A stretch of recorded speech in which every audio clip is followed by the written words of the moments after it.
भंडारा जिल्ह्यातील लाखांदूर तालुक्यातील इटान ते पवना या सुमारे 3 किलोमीटरच्या रस्त्याची अवस्था दिवसेंदिवस अधिकच बिकट होत आहे. पावसाळा सुरू होताच संपूर्ण रस्ता चिखलाने भरून जातो. अनेक ठिकाणी मोठमोठे खड्डे पडल्याने वाहन चालकांसह पादचाऱ्यांनाही मोठी कसरत करावी लागते. या रस्त्यांमुळे शाळेत जाणाऱ्या विद्यार्थ्यांचे हाल होत असून अनेकांना चिखलातून पायीच प्रवास करावा लागतोय. मी छबू ओमप्रकाश बावनकुळे बोलत आहे, इटान. अच्छा, काय अडचण काय आहे रस्त्यापासून? म्हणजे ह्या रस्त्यापासून खूपच अडचण आहे. आमचे लहान लहान मुलं बाळ आहेत, त्यांना शाळेमध्ये जायला खूपच त्रास होते. त्यांचे कपडे लत्ते भरतात, पूर्ण पाय भरून येते, सगळे भरूनच येतात. ते खूप त्रास आहे, ते शाळेत नाही जात म्हणते. अच्छा, बरं हा रस्ता कुठे जाते? समोर कोणता गाव आहे? पवना. पवन्यामध्ये शाळा वगैरे आहे का? हो, पवन्याला शाळा आहे. अच्छा, सध्या काय तुमची मागणी आहे रस्त्या संदर्भात? हा रस्ता झाला पाहिजे लवकरात लवकर, प्रोजेक्टर बनवून नाही का, लवकरात लवकर हा रोड बनला पाहिजे अशी आमची अपेक्षा आहे. रुग्णांना वेळेत दवाखान्यात पोहोचणे कठीण झाले असून आपत्कालीन परिस्थितीत मोठा धोका निर्माण होत असल्याचे नागरिक सांगतायत.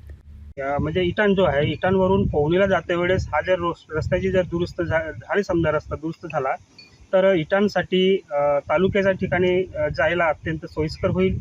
आणि त्यामुळं आम्ही आता ग्रामस्थ आणि बऱ्याचदा प्रयत्न केलेले आहे ह्या रूटसाठी, परंतु अजूनपर्यंत शासकीय कर्मचाऱ्यांचे, लोकप्रतिनिधींचे ह्याकडे दुर्लक्ष आहे. आणि त्यामुळं हा रोड होणं अत्यंत गरजेचं आहे. त्यासाठी माझं मनोमन इच्छा आहे समस्त इटानकर ग्रामस्थांच्या वतीनं की हे रोड लवकरात लवकर दुरुस्त व्हावं. आणि त्यासाठी सर्व लोकप्रतिनिधी आणि शासकीय कर्मचाऱ्यांनी याकडे जातीनं लक्ष देऊन लवकरात लवकर हा रोड दुरुस्त कसा करता येईल यासाठी प्रयत्न करावं अशी माझी मनोमन इच्छा आहे. शेतकऱ्यांनाही शेतीमाल बाजारात नेण्यासाठी मोठ्या अडचणींचा सामना करावा लागतो आहे. ग्रामस्थांच्या म्हणण्यानुसार गेल्या 35 वर्षांपासून रस्त्याच्या दुरुस्तीसाठी सातत्याने निवेदने देण्यात आली आहे. मात्र प्रत्येक वेळी केवळ आश्वासने मिळालीत, प्रत्यक्षात कोणतेही काम झाले नाही. नाना पटोले साहेबांचा पण लेटर दिला आम्ही. त्याच्यानंतर आम्ही प्रफुल्लभाई पटेल यांचा पण सुद्धा लेटर दिला की आम्हाला हा रोड खूप आवश्यक आहे. 30-35 वर्ष झाले या रोडला, की या रोडला खडीकरणसुद्धा नाही झालेली आहे. आणि वरून तिसरी गोष्ट अशी की या रस्त्यानं जाताना केव्हा केव्हा ट्रॅक्टरसुद्धा पलटतात. आता एक ट्रॅक्टर पलटला मागे, परंतु जीवितहानी नाही झाली, एवढ्यानं चांगलं झालं. त्याच्यामुळे या रोडाची दुर्व्यवस्था बघून या रस्ता दुरुस्तीला खूप महत्त्व आहे.